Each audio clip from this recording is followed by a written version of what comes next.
दिल्ली के चुनावी दंगल में सभी पार्टियां उतर चुकी हैं, जिसमें सिर्फ बीजेपी ही नहीं, कांग्रेस और आम आदमी पार्टी के नेता भी जीत का दावा कर रहे हैं। मुक्ति के लिए, दिल्ली में शुद्ध वाटर के लिए, टूटी सड़कों के लिए और दिल्ली का विकास एक राष्ट्रीय राजधानी हो, जिस प्रकार की विकसित राजधानी होनी चाहिए, जैसे आज भारत दुनिया के अंदर चौथी इकोनॉमी के रूप में पहचाना जा रहा है, उसी प्रकार से भारत की राजधानी भी उसी प्रकार की होनी चाहिए जो पिछले 10 साल में दिल्ली का बेड़ा गर्क किया है।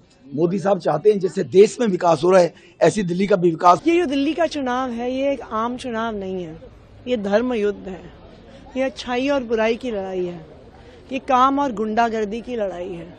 और जहाँ जहाँ हम जा रहे हैं, दिल्ली के लोग काम के साथ हैं। कांग्रेस के शासन में पहले 6 वर्ष ऐसा भी था जब केंद्र के अंदर बीजेपी की गवर्नमेंट थी और दिल्ली में कांग्रेस की सरकार थी। हमने उस वक्त मैक्सिमम डेवलपमेंट करके दिखाया, इसीलिए लोग अब वापस कांग्रेस को याद कर रहे हैं, क्योंकि कांग्रेस के समय पे डेवलपमेंट होता था, कांग्रेस के समय में आपस में तू मैं नहीं होती।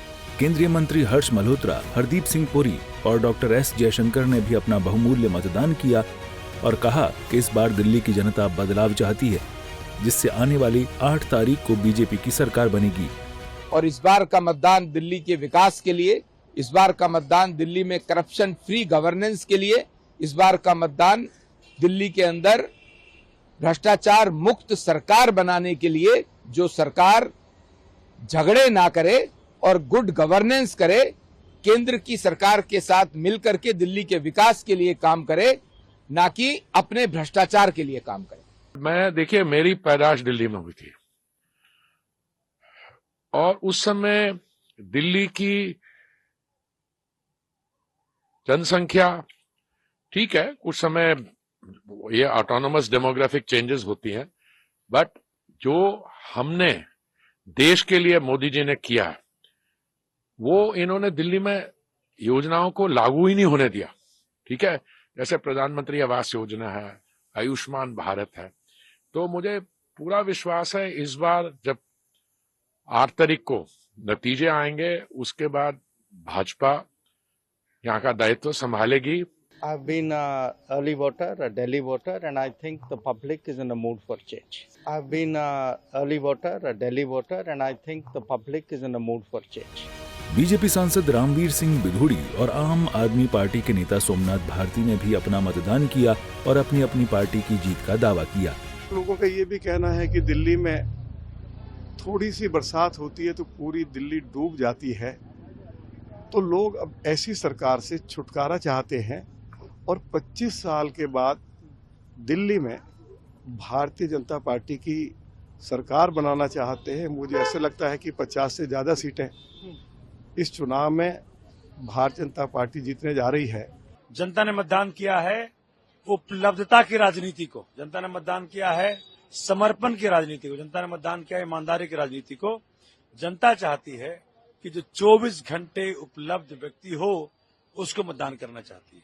हर तरफ झाड़ू चल रही है, हर तरफ लोग इसी बात को बल दे रहे हैं कि दिल्ली में तो केजरीवाल। राज्यसभा सांसद कपिल सिब्बल, स्वाति मालीवाल और बीजेपी सांसद बांसुरी स्वराज ने मतदान किया और कहा कि इस बार दिल्ली की जनता विकास को लेकर वोट कर रही है, जिससे दिल्ली का विकास हो। मैंने दिल्ली और देश के विकास के लिए वोट करा है। आप देख लीजिएगा, 8 तारीख को आप देखेंगे यहाँ पर केवल कमल खिले। वहीं बीजेपी नेता मीनाक्षी लेखी और बीजेपी उम्मीदवार कैलाश गहलोत ने भी मतदान किया और अपनी पार्टी की जीत का दावा किया। मैं ये मानती हूँ कि सरकार लाना या सरकार बदलना या कोई भी इस तरीके की जो चीजें हैं, वो बिल्कुल सहनशीलता के साथ हस्तांतरण होना चाहिए। कभी भी उसमें वायलेंस और विरोध सिर्फ आप वोट के माध्यम से प्रकट कर सकते हैं, बाकी कोई और माध्यम का इस्तेमाल नहीं होना चाहिए। और चुकाने वाली बात नहीं है।